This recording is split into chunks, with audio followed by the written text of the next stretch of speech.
Hi friends, ಹೇಗಿದ್ದೀರಾ? Welcome to my channel. ಎಲ್ಲರೂ ಹೇಗಿದ್ದೀರಾ? ಚೆನ್ನಾಗಿದ್ದೀರಾ ಅಂದ್ಕೊಂಡಿದ್ದೀನಿ.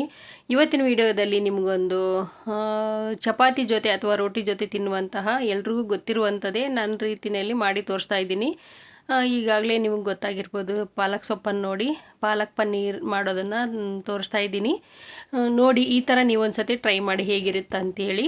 ನೋಡಿ, ಒಂದು ದೊಡ್ಡ ಕಟ್ಟಾದಂಥ ಪಾಲಕ್ ಸೊಪ್ಪನ್ನು ತೊಗೊಂಡು ಬಿಡಿಸ್ಕೊಂಡು ತೊಳೆದು ಇಟ್ಕೊಂಡಿದ್ದೀನಿ. ಒಂದು ಗ್ಲಾಸ್ ನೀರು ತೊಗೊಂಡು ಕಾಯಿಸ್ಬಿಟ್ಟು ಅದು ಕಾಯ್ದ ನಂತರ ತೊಳೆದು ರೆಡಿ ಮಾಡಿ ಇಟ್ಕೊಂಡಿರೋಂಥ ಪಾಲಕ್ ಸೊಪ್ಪು ಹಾಕಿ ಮತ್ತು ಹಸಿಮೆಣ್ಸಿನ್ಕಾಯಿ ಒಂದು 5 ರಿಂದ 6 ಹಸಿಮೆಣ್ಸಿನ್ಕಾಯಿ ಹಾಕಿ ಬೇಯೋದಕ್ಕೆ ಇಟ್ಟಿದ್ದೀನಿ. ತುಂಬ ಹೊತ್ತು ಬೇಯಿಸೋದು ಬೇಡ ಫ್ರೆಂಡ್ಸ್. ಇದನ್ನು ಒಂದು 3 ರಿಂದ 4 ನಿಮಿಷ ಬೇಯಿಸಿದ್ರೆ ಸಾಕು.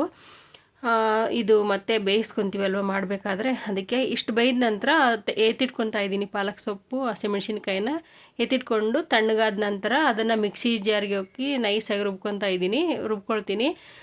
ಈ ಉಳಿದಿರೋಂಥ ನೀರನ್ನು ವೇಸ್ಟ್ ಮಾಡೋದಿಲ್ಲ. ಗ್ರೇವಿ ಹಾಗೆ ಮಾಡಬೇಕಾದ್ರೆ ಉಪಯೋಗ ಮಾಡ್ಕೊಳ್ತೀನಿ. ಇದನ್ನು ವೇಸ್ಟ್ ಮಾಡೋದಿಲ್ಲ ನೀರನ್ನು.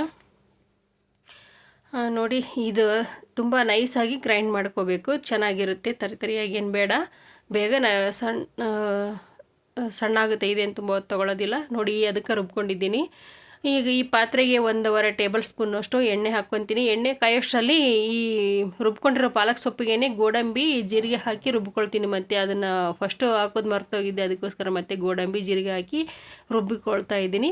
ಅಷ್ಟರಲ್ಲಿ ಎಣ್ಣೆ ಕಾಯ್ದಿದೆ. ನೋಡಿ, ಇದಕ್ಕೆ ಒಂದು ಏಲಕ್ಕಿ ಕ್ರಷ್ ಮಾಡಿಕೊಂಡು, ಒಂದು ಪಲಾವ್ ಎಲೆ, 1 ಇಂಚು ಚಕ್ಕೆ ಹಾಕಿ ಹಾಕ್ಕೊಂಡಿದ್ದೀನಿ. ಒಂದು 1/4 ಟೀ ಸ್ಪೂನಷ್ಟು ಸೋಂಪು, ಇಷ್ಟನ್ನು ಹಾಕಿದ್ದೀನಿ. ಮತ್ತು ತುರ್ಕೊಂಡಿರೋ ಅಂಥ ಶುಂಠಿ, ಚಿಕ್ಕದಾಗಿ ಕಟ್ ಮಾಡ್ಕೊಂಡಿರೋ ಬೆಳ್ಳುಳ್ಳಿ ಹಾಕಿ ಫ್ರೈ ಮಾಡ್ಕೊಂಡಿದ್ದೀನಿ.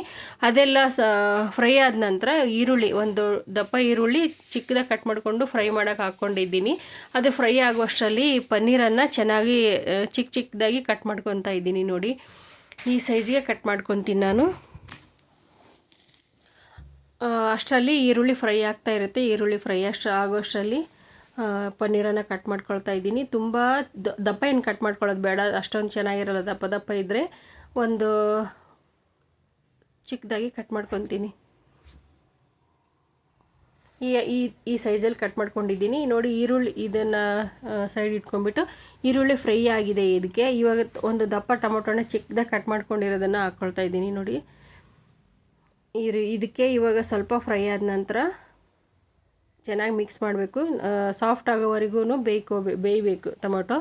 ಒಂದು 1/4 ಟೀ ಸ್ಪೂನಷ್ಟು ಅರಿಶಿಣ ಪುಡಿ ಕೂಡ ಹಾಕ್ಕೊಳ್ತಾ ಇದ್ದೀನಿ. ಇದಕ್ಕೇ ಉಪ್ಪು ಬೇಕಾಗುವಷ್ಟು ಉಪ್ಪು ಹಾಕ್ಕೊಳ್ತೀನಿ. ಬೇಗ ಬೇಯುತ್ತೆ ಟೊಮೊಟೊ ಎಲ್ಲ ಅಂದ್ಬಿಟ್ಟು ಇವಾಗಲೇ ಉಪ್ಪು ಹಾಕ್ಕೊಳ್ತಾ ಇದ್ದೀನಿ. ಇದೆಲ್ಲನೂ ಚೆನ್ನಾಗಿ ಫ್ರೈ ಆಗಬೇಕು. ಸ್ವಲ್ಪ ಸಾಫ್ಟ್ ಆದ ನಂತರ ಕಟ್ ಮಾಡಿ ಇಟ್ಕೊಂಡಿರುವಂಥ ಪನ್ನೀರ್ ಕೂಡ ಹಾಕ್ಕೊಳ್ತೀನಿ ನಾನು. ಇವಾಗ ಧನಿಯಾ ಪೌಡ್ರ್ ಹಾಕ್ಕೊಳ್ತಾ ಇದ್ದೀನಿ. ನೋಡಿ, ಒಂದು 1/2 ಟೀ ಸ್ಪೂನಷ್ಟು ಧನಿಯಾ ಪೌಡ್ರ್ ಹಾಕ್ಕೊಂಡಿದ್ದೀನಿ. ಇಷ್ಟೇ ಮಸಾಲ, ಇನ್ನೇನು ತುಂಬ ಹಾಕ್ಕೊಂಡಿಲ್ಲ ಮಸಾಲ ಪದಾರ್ಥ ನಾನು. ಇವಾಗ ಒಂದು 1/2 ಟೀ ಸ್ಪೂನಷ್ಟು ಚಿಲ್ಲಿ ಪೌಡ್ರ್ ಹಾಕ್ಕೊಂಡಿದ್ದೀನಿ. ಇದು ಚೆನ್ನಾಗಿ ಮಿಕ್ಸ್ ಆಗಿದೆ. ಇವಾಗ ಕಟ್ ಮಾಡ್ಕೊಂಡಿರುವಂಥ ಪನ್ನೀರ್ ಹಾಕ್ಕೊಂಡು ಮಿಕ್ಸ್ ಮಾಡಿ ಫ್ರೈ ಮಾಡ್ಕೊಳ್ತೀನಿ ಇದೇ ಮಸಾಲೆ ಜೊತೆನೇ. ಇದು ಸ್ವಲ್ಪ ಮಸಾಲೆ ಜೊತೆ ಫ್ರೈ ಆದರೆ ಚೆನ್ನಾಗಿರುತ್ತೆ ಅಂತೇಳಿ ಸ್ವಲ್ಪ ಹೊತ್ತು, ಒಂದು 3 ನಿಮಿಷದಷ್ಟು ಫ್ರೈ ಮಾಡ್ಕೊಳ್ತಾ ಇದ್ದೀನಿ. ಇದನ್ನು ಇಮಿಡಿಯೇಟಾಗಿ ಪಾಲಕ್ ಹಾಕೋದಿಲ್ಲ. ಇದು ನೋಡಿ, ಇವಾಗ ಸ್ವಲ್ಪ ಹಾಕ್ತಾ ಬಂದಿದೆ. ಫ್ರೆಂಡ್ಸ್, ಇದನ್ನು ನೀವು ಒಂದ್ಸಲ ಟ್ರೈ ಮಾಡಿ. ನಾನು ಮಾಡೋ ರೀತಿಲಿ ಮಾಡಿ ಹೇಗಿತ್ತು ಅಂತ ಹೇಳಿಬಿಟ್ಟು ನೋಡಿ.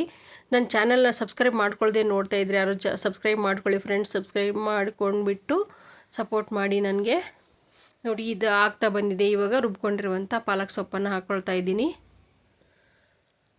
ಇದು ಪಾಲಕ್ ಸೊಪ್ಪು ಹಾಕ್ಕೊಂಡು ಚೆನ್ನಾಗಿ ಮಿಕ್ಸ್ ಮಾಡ್ಕೊಳ್ಬೇಕು.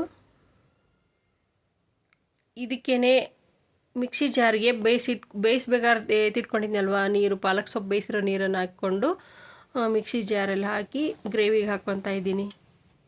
ಅಷ್ಟು ನೀರನ್ನು ಉಪಯೋಗ ಮಾಡ್ಕೊಳ್ತೀನಿ ನಾನು, ಯಾಕಂದರೆ ಸ್ವಲ್ಪ ಗ್ರೇವಿ ತಿಕ್ಕಾಗಿತ್ತು. ಇನ್ನು ಸ್ವಲ್ಪ ನೀರು ಬೇಕು ಅನಿಸುತ್ತೋ, ಅದಕ್ಕೋಸ್ಕರ ಅಷ್ಟೂ ನೀರು ಹಾಕ್ಕೊಂಡು ಮುಚ್ಚಿಟ್ಟಿದ್ದೀನಿ. 1-2 ನಿಮಿಷ ಆದ ನಂತರ ನೋಡಿ, ಈ ಥರ ರೆಡಿಯಾಗಿದೆ ಗ್ರೇವಿ. ಇನ್ನೇನು ಸರ್ವ್ ಮಾಡೋದೇನೆ. ಚಪಾತಿ ಜೊತೆ ಮಾಡಿದ್ದೆ ನಾನು ಫ್ರೆಂಡ್ಸ್, ಚೆನ್ನಾಗಿತ್ತು.